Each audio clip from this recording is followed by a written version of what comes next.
Portanto, pessoal, seguindo, o que vamos estudar nesse curso, afinal de contas, e qual que é a importância desse conteúdo? Bom, número 1, introdução e importância do estudo da fisiologia vegetal. Aqui, na verdade, turma, eu vou fazer uma cronologia dos estudos sobre a fisiologia vegetal, os principais pesquisadores, as experiências clássicas que foram feitas lá no século XV, XVI, XVII, ou seja, algo bem incipiente com relação ali ao desenvolvimento do estudo da fisiologia vegetal. E aí nós vamos também falar nessa primeira parte sobre alguns desafios que a gente encontra com relação à fisiologia vegetal e de que maneira isso pode contribuir, por exemplo, para o aumento da produção, para a produtividade vegetal. E eu dou exemplo aqui para vocês de algum deles que nós vamos ver neste curso, como por exemplo, a salinidade do solo, a adaptabilidade dessas plantas com relação a isso, a desertificação, adaptabilidade a essa desertificação, claro, solos alagados, ambientes alagados de maneira geral, como que algumas plantas acabam se desenvolvendo, sobrevivendo em ambientes como esses. Por outro lado, o déficit hídrico, de que maneira isso influencia sobre o crescimento e desenvolvimento de plantas em déficit hídrico. Ou seja, vamos fazer um apanhado geral sobre a importância da fisiologia vegetal, tá joia?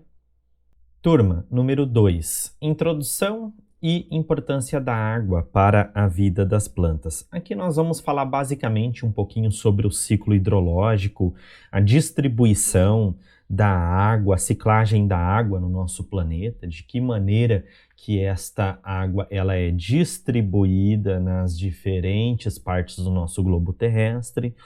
Nós vamos falar um pouquinho sobre a origem da vida, principalmente a origem da vida das plantas, e de que maneira, obviamente, né, a água traz essa importância para o crescimento, desenvolvimento, ou seja, para a evolução como um todo das plantas, ok? Número 3, movimento da água por fluxo de massa, difusão e osmose. São as maneiras, na verdade, de ocorrência dessa movimentação, seja de água ou da solução, de maneira geral, no corpo da planta.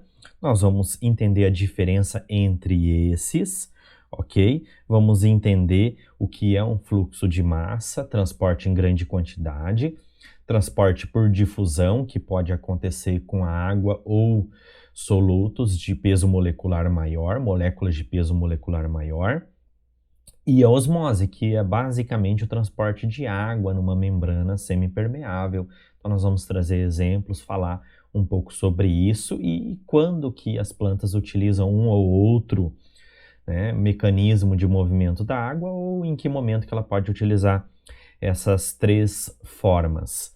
Nós vamos falar também da influência da atmosfera de maneira geral sobre esse movimento da água, de que maneira que a atmosfera acaba influenciando sobre o transporte da água, desde o solo, no corpo da planta, até se perder para a atmosfera, tá bem? 4. Potencial hídrico da água e de soluções. Nesse tópico nós vamos falar um pouquinho sobre o potencial de energia livre da água. Aqui entra principalmente aquela parte da equação do potencial hídrico, potencial osmótico, potencial de pressão.